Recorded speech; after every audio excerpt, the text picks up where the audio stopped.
Hello everyone. Today we can start a new chapter of class 10 crop production and management. तो हम लोग इसके notes पढ़ रहे हैं क्रॉप प्रोडक्शन एंड मैनेजमेंट के।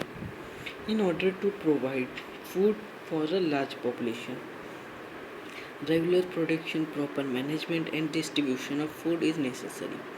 किसी भी लार्ज पॉपुलेशन को हम लोगों को फूड कराने के लिए रेगुलर प्रोडक्शन की, प्रॉपर मैनेजमेंट की और फूड का डिस्ट्रीब्यूशन बहुत ज़रूरी होता है।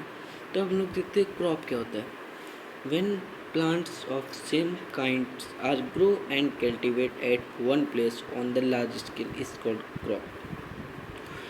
कोई भी चीज़ किसी भी जगह उगाई जाए, कोई भी प्लांट किसी भी जगह उगाया जाए और वो लार्ज स्केल में कल्टीवेट हो तो उसे हम लोग क्रॉप कहते हैं। In India crop can broadly categorized into the two types based on the season, rabi and kharif crop.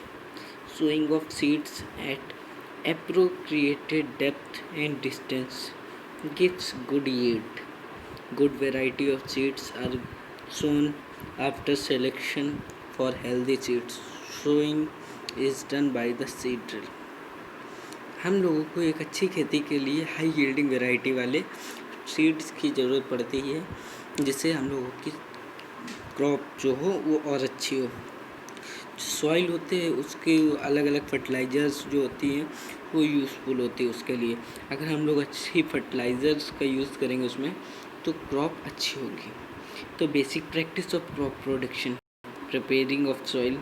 जब हम लोग सॉइल अच्छी करेंगे, one of the most important task in agriculture, खेती का जो सबसे बड़ा काम है बहुत हम लोगों के लिए चुनौतीपूर्ण, turning of soil and लूजन it. हम लोगों को मिट्टी को पलटाना होगा, मतलब उसको फिर से उसी उपजाऊ मिट्टी की तरह बनाना होगा जो इस समय फर्टिलाइजर्स के कारण वैसी हो गई है, जिसमें ज़्यादा फर्टिलाइज़र नहीं रह गई।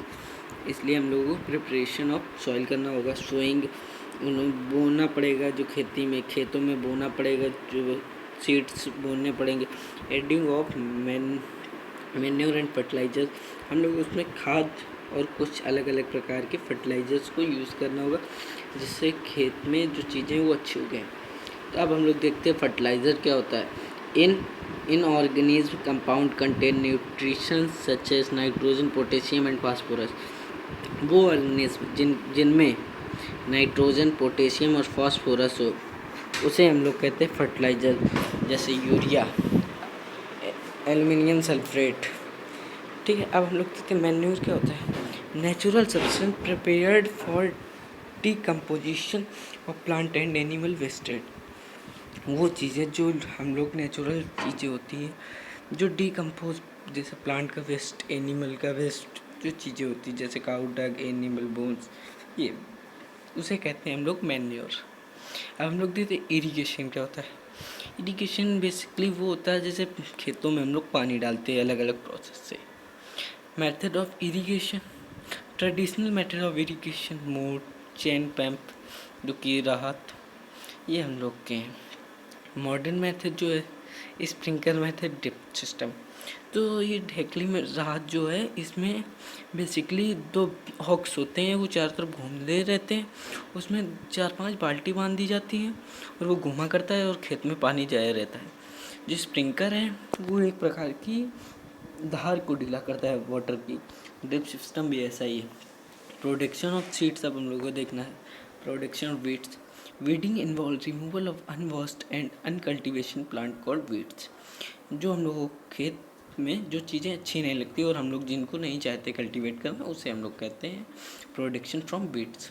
हार्वेस्टिंग, किसी भी चीज़ को हम लोग काट लेते हैं किसी मशीन या किसी मैच्योर चीज़ों के द्वारा, उसे हम लोग कहते हैं हार्वेस्टिंग। अब हम लोग पढ़ते हैं एनिमल हस्बेंड्री क्या होता है।